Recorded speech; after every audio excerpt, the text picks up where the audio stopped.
Bypass നിർമ്മാണം നടക്കുന്ന കൊല്ലമ്പുഴ ഭാഗത്താണ് സംരക്ഷണ ഭിത്തിയിൽ വിള്ളലുകൾ ദൃശ്യമായിട്ടുള്ളത്.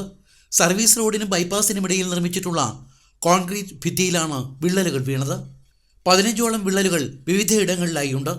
ഇവ നാട്ടുകാരുടെ ശ്രദ്ധയിൽപ്പെട്ടതോടെ ചിലയിടങ്ങളിലെ വിള്ളലുകൾ സിമന്റ് തേച്ച് അടച്ചു.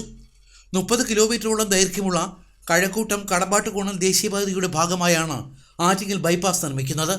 മാമത്തിന് സമീപത്തു നിന്നും ആരംഭിക്കുന്ന ബൈപ്പാസിന് 11 കിലോമീറ്ററോളം ദൂരമുണ്ട്.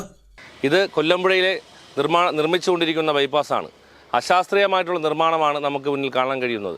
പലയിടത്തും പൊട്ടിപ്പൊളിഞ്ഞു കിടക്കുന്ന കോൺക്രീറ്റുകൾ. ഇതിനകത്ത് തന്നെ ഏത് ടെക്നോളജിയാണെന്ന് അറിയില്ല, ഇതിനകത്ത് തന്നെ തെർമോകോൾ ഘടിപ്പിച്ചുകൊണ്ട് ഉള്ള നിർമ്മാണ പ്രവൃത്തികൾ.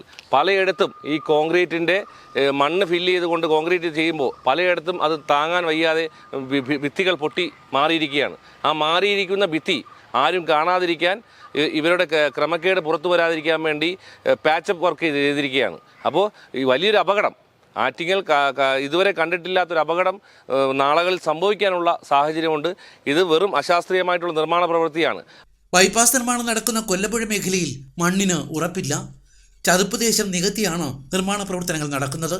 ചതുപ്പ് മേഖലകളിൽ നടന്ന നിർമ്മാണ പ്രവർത്തനങ്ങൾ പലതും തകർന്നതും മറന്നുകൂടാ. കൊട്ടിയത്തിന് സമീപം മേവറത്ത് ബൈപ്പാസ് നിർമ്മാണത്തിനിടയിൽ സംഭവിച്ച പാളിച്ചകളും ജനം മറന്നിട്ടില്ല. അതുകൊണ്ട് തന്നെ സമീപവാസികൾ ആശങ്കയിലാണ്.